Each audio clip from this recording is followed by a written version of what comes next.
Forged in Sheffield. Hillsborough, 1960. I was born in Hillsborough, Sheffield, on the 12th of August 1960. People from other parts of the country might know the name of that place for another tragic reason: the disastrous events of April the 15th, 1989. 96 innocent people lost their lives on the terraces of the Wednesday ground that day. Not even Wednesday fans, but out-of-towners who'd come to the area to watch the 1988-89 FA Cup semi-final between Liverpool and Notts Forest. Sheffield is renowned for many things, but that is not one we like to dwell upon, but also one that cannot be forgotten. God love those people. They are Hillsborough now.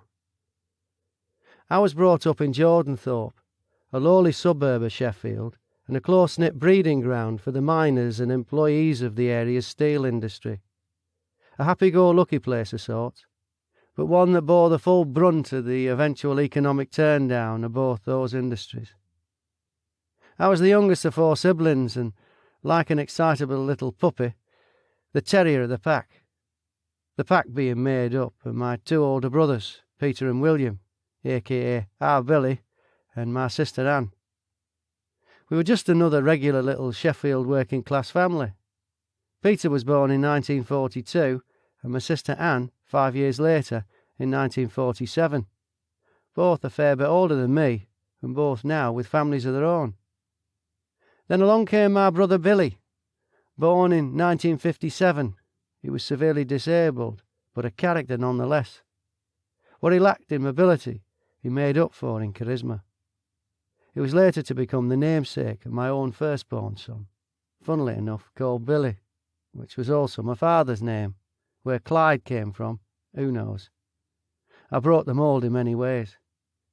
I was raised on the Manor Estate, a prefab post-war jungle constructed after the war to house the labourers drawn into the area by Sheffield's ever-growing steel and mining industries. Everybody's old man or old dear was either directly or indirectly employed by those industries, unless you had a shop or ran the local pub. But who'd want those hassles on estates like ours?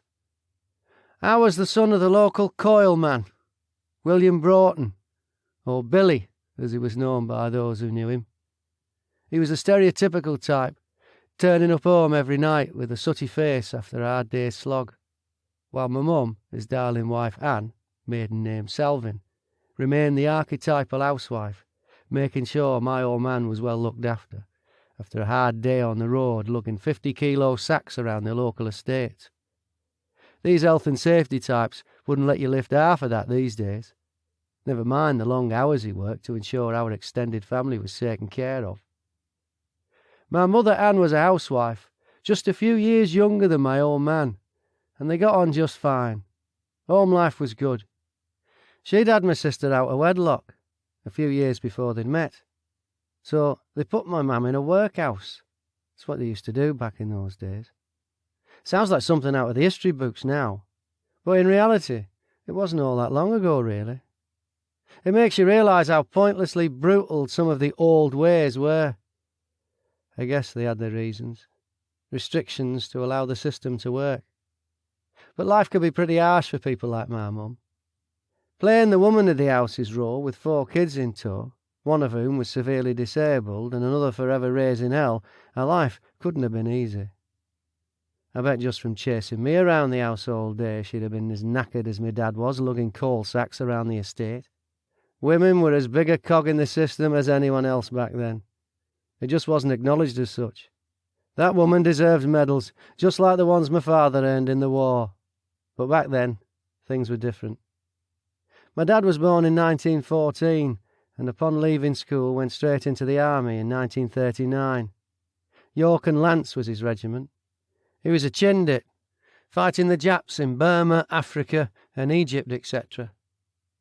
Chindits were trained in jungle warfare, the largest of the Allied Special Forces of the Second World War, and operated deep behind enemy lines in North Burma in the war against Japan.